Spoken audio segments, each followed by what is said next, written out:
शुक्लांबरधरं विष्णुं शशिवर्णं चतुर्भुजां प्रसन्नवदनं ध्यायेते सर्वविघ्नोपशान्तये शान्ताकारं भुजगशयनं पद्मनाभं सुरेशं विश्वाधारं गगनसदृशं मेघवर्णं शुभांगं लक्ष्मीकान्तं कमलनयनं योगिहृद्यानगम्यं वंदे विष्णुं भवभयहरं सर्वलोकैकनाथं।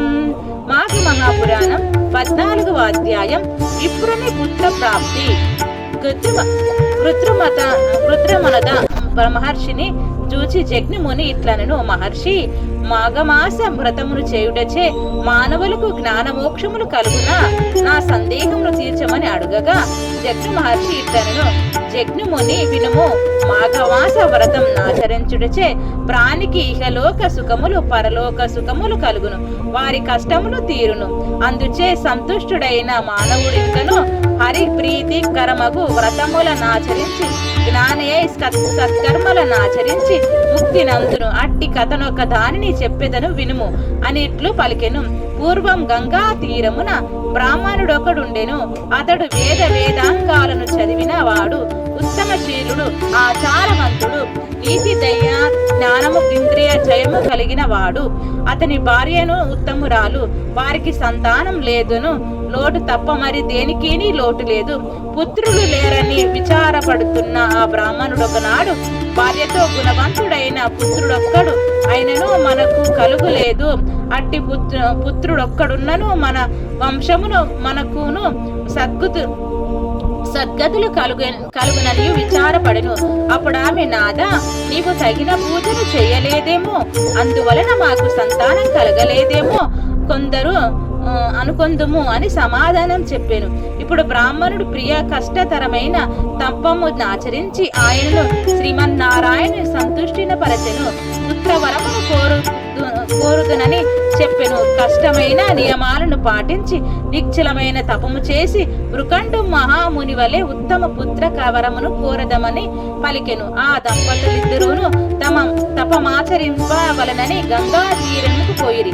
బ్రాహ్మణుడు అష్టాక్షరములు చెప్పించుచు శ్రీహరిని మనసులో నిలుపుకొని తీవ్రమైన తపము ఆచరించెను. కొంతకాలమునకు శ్రీమన్నారాయణమూర్తి ప్రత్యక్షమాయెను. అతడు 4 చేతుల యందును శంఖమును చక్రమును గదను ధరించి ఉండెను. వరమాలను ధరించెను. పచ్చని పట్టుబట్టలు కట్టెను. కౌస్తుభమును మణిభూషణమును ధరించెను. అతని కిరీటం కోటి సూర్యుల కాంతితో నుండెను. శాంత భూషితమై ప్రసన్నత గల శ్రీహరి ముఖము మకర మండలంలో కాంతితో మరింత శోభాయమానముగా నుండెను.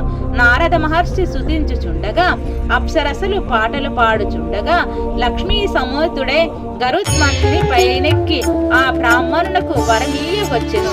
తనను గమనింపగా తీవ్రమైన తపమున నిమగ్నుడయున్న బ్రాహ్మణుని చూసి చిరునవ్వు నవ్వుతూ, విప్రా, నేను నీవు వరమున నీయవచ్చి తిని నీ తపమును మెచ్చి తిని అని పలికెను. శ్రీహరి ఇట్లు పలికినను ఆ బ్రాహ్మణుడు నిశ్చల చిత్తుడై బ్రహ్మ జ్ఞానము లేని స్థితిలో నుండెను. ఇట్లు బాహ్య ప్రపంచమును మరచి నిశ్చల చిత్తముతో నతుడు చేయు తపమును భగవంతుడు శ్రీహరికి మరింత ప్రీతి కలిగించును.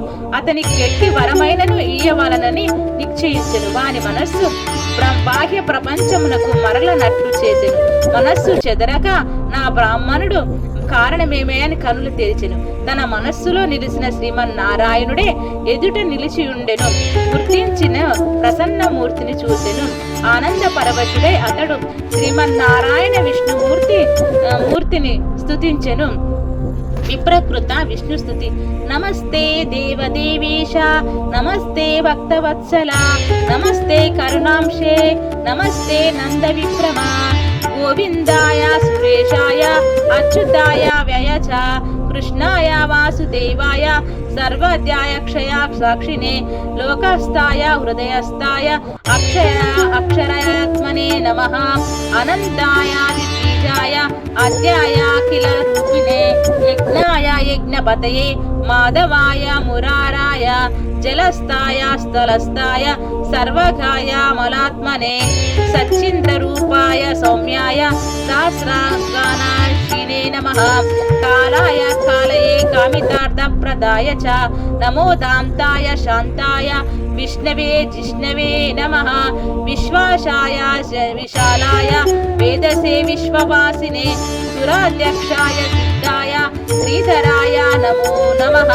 ఋషికేశాయ ధైర్యాయ నమస్తే మోక్షదాయినే పురుషోత్తమాయ పుణ్యాయ పద్మనాభాయ బస్వతే అగ్రేసరాయ తులాయ అగ్రేసరాయ తాత్మనే నమః జనార్దనాయ జైత్రాద్య జితిమిత్రాయ జీవినే వేద వేద్యాయ విశ్వాయ నారసింహాయ తే నమః జ్ఞానయజ్ఞాన రూపాయ జ్ఞానదాయ కిలాత్మనే దురంధరాయ దుర్యాయ దురాధారాయ తే నమః నారాయణాయ శర్వాయ రాక్షసానిక వైరినే గుహ్యాయ గుహ్యపతయే గురవే గుణధారిణే కారుణ్యాయ శర్వాయ కాంతాయామృతమూర్తయే కేశవాయ నమస్తేస్తు నమో దామోదరాయ చ సంకర్షణాయ శర్వాయ నమస్తే లోక్యపాలినే భక్త ప్రియాయ హరయే సమస్సర్వార్తినాశినే నానావిధ వివేదాయ నానా రూపాధయాయ చ నమస్తే భగవాన్ విష్ణు పాహిమాం కరుణాకర శ్రీమన్నారాయణ్ణి ప్రత్యక్షముగా చూసిన బ్రాహ్మణుడు భక్తితో అశువుగా చెప్పిన ఈ స్తోత్రము అందరూ చదువుట శ్రేయస్కరము. జగ్నముని ఆ బ్రాహ్మణుడు అష్టోత్తర శతనామాలతో శ్రీహరిని స్తుతించి ఆనంద పరవశుడై నమస్కరించుచు నిలిచి ఉండెను. భగవంతుడు వరమును కోరుకొమ్మనని శ్రీహరి మాటలు విని ఆ విప్రుడు, స్వామి ఈ పాదములందు నాకు నిశ్చలమైన భక్తి నిమ్ము, ఇహలోకమును పరలోకమును సద్గతిని కరుణమైన పుత్ర సంతానము నిమ్ము, నాకు ముక్తి నొసగుమని కోరెను. శ్రీహరి నీవు కోరినట్లే వరం ఇచ్చింది. నీవు చెప్పిన ఈ అష్టోత్తర శతనామ స్తోత్రము చదివిన వారికి నేను శీఘ్రముగా ప్రసన్నుడగుదును పలికి యంతరార్థానమై నొందెను. బ్రాహ్మణుడు నష్ట ద్రవ్యమిల్కి లాభము నందిన వాని వలె సంతసించుచు తన ఇంటికి చేరెను. కొంతకాలమునకు వాని భార్య గర్భవతి ఆయను, కుమారుడు కలిగెను. పుత్రుడు కలిగినందునకు ఆ బ్రాహ్మణుడు మిక్కిలి ఆనందించెను. కొంతకాలమునకు నారద మహర్షి వాని ఇంటికి వచ్చెను. బాలుని చూసి వీని ఆయుర్దాయం 12 సంవత్సరములు చెప్పెను. తన దారిని తాను పోయెను. ఆ బ్రాహ్మణుడు నారదుని మాటలకు తలుచుకొని విచారమగ్ధుడై ఉండెను. వాని భార్య బాలుని ఒడిలో కూర్చుండబెట్టుకొని వానిని మురుచు కన్నీరు కాల్చుచు నిట్టూర్పునులు విరచు చుండెను. విచారవదనంతో ఆహారమును తీసుకొనక విచారించుచుండెను. నాదా, నీవు తీవ్ర తపమునర్చిన వరమునగా ఈ నీ పుత్రుని పుంటితిని.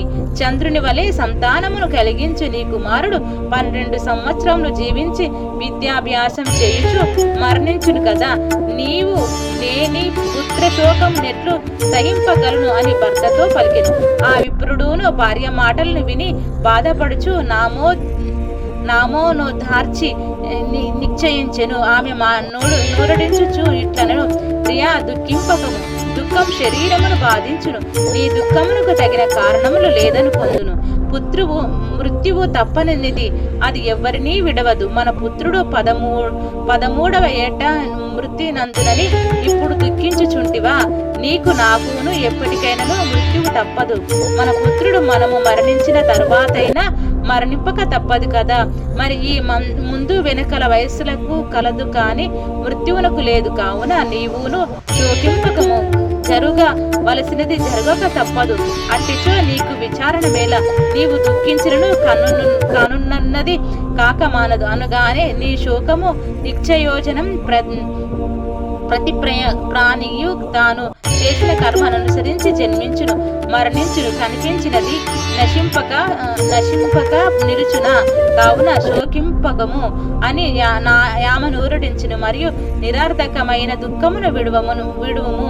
శ్రీహరిని పూజించి పుత్రుని మరణ భయము పోగొట్టుదుము. నీవు ధైర్యము నుండుము అని పలికి మరలా గంగా తీరము చేరి నియమ నిష్ఠలతో శ్రీహరిని సర్వోపచారాలతో పూజించుచుండెను. శ్రీహరి అష్టోత్తర మంత్రమును జపించెను. శ్రీహరి వారి నిశ్చల భక్తికి ప్రీతి చెంది ప్రత్యక్షమాయన. బ్రాహ్మణుడు శ్రీమన్నారాయణకు సాష్టాంగ నమస్కారం చేసి నిలిచియుండెను. మాఘ మహాపురాణం 13వ అధ్యాయం సంపూర్ణం.